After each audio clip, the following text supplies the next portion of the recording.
Every darts player reaches a moment where the thought hits, I could be better if I actually committed to this. Most players never test that thought, not because they lack ability, but because their approach never changes. They keep training casually while hoping for serious results. And that gap is exactly why, in today's Darts Decoded, we're breaking down what truly separates casual players from those who build a real, deliberate path from zero to a PDC Tour card. But before we get into the video proper, did you know that 93.8% of our viewers haven't subscribed yet? If you find our tips helpful, please take 5 seconds to click the button. Your subscription means a lot to us.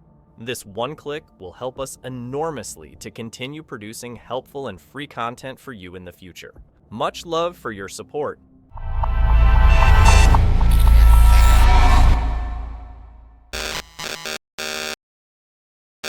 If you really want to take your darts game seriously, the very first step is obviously watching all our Darts Decoded videos. They will definitely transform your game beyond your widest imagination. But jokes aside, the early days of darts are exciting. It's in this phase that you begin to notice significant improvement. Your grouping tightens. Your first 180 feels like winning a major.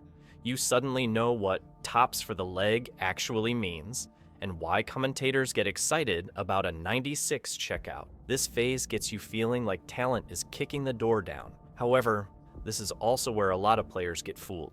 Because talent helps, sure, but talent without structure gets found out faster than a missed double in a deciding leg.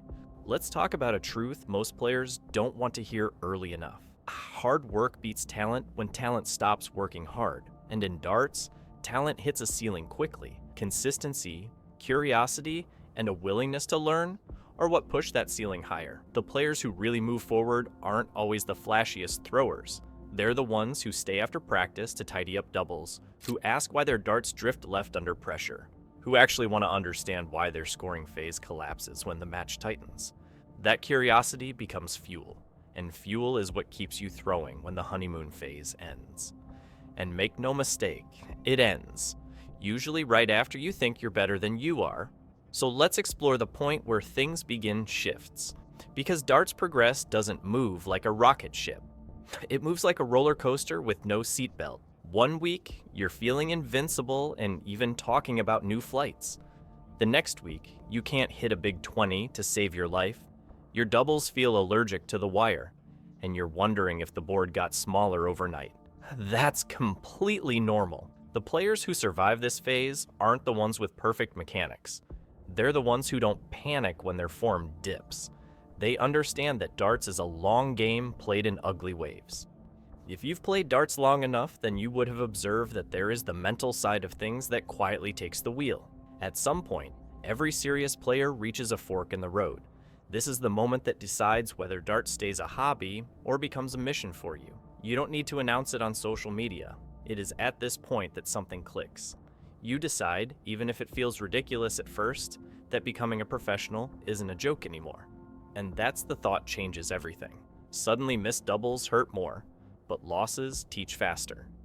Soon, you'll realize that you stop asking, am I good enough? And start asking, what's missing?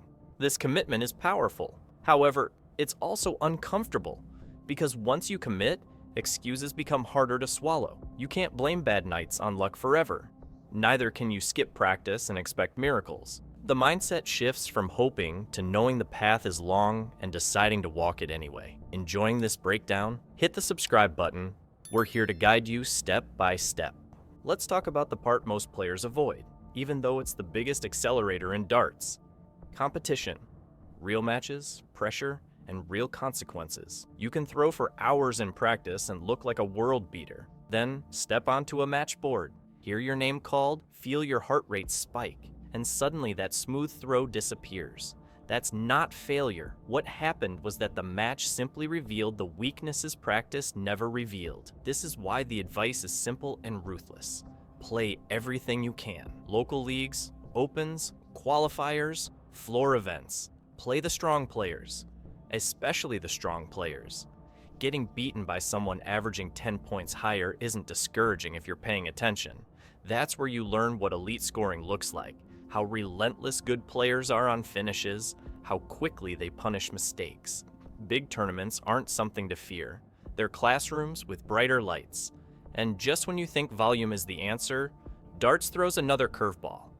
It is important to note that training hard matters, but training smart matters more. Endless demo throwing without focus turns into noise. As a matter of fact, quality beats quantity every time. Pro-level darts isn't built on mindless repetition. It's built on intentional sessions, clear goals, and purposeful routines. Focused sessions sharpen faster than marathon throws that drift nowhere. Here's the part most players miss. Training should feel slightly uncomfortable. Comfortable practice doesn't grow you. But if you engage in focused practice long enough, you'll realize that it exposes weak setups, rushed checkouts, and mental lapses between visits. And when you combine smart training with constant competition, your baseline improves. Bad days become less disastrous, while good days become dangerous. Slowly, almost quietly, the dream sharpens. The words PDC Tour Card stop sounding like fantasy. You understand what it actually represents. Not fame or walk-ons. It represents earning your place.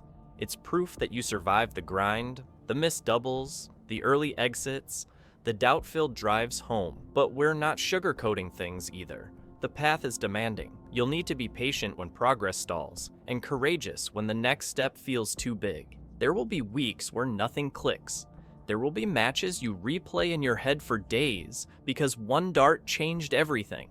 That's part of the deal. And here's the truth that ties everything together. The players who make it aren't superhuman.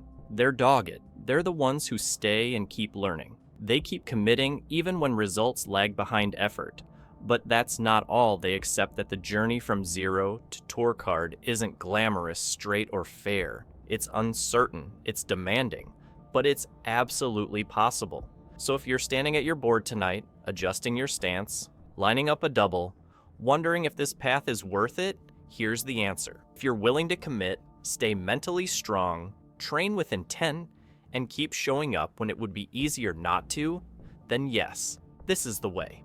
That's it for today's Darts Decoded, from zero to tour card, the way. If you found this valuable, hit the like button, share it with another player, and subscribe for more insights that elevate both your game and your mindset. And check out our video on how to throw like a pro to throw your way to the top. Watch, learn, win.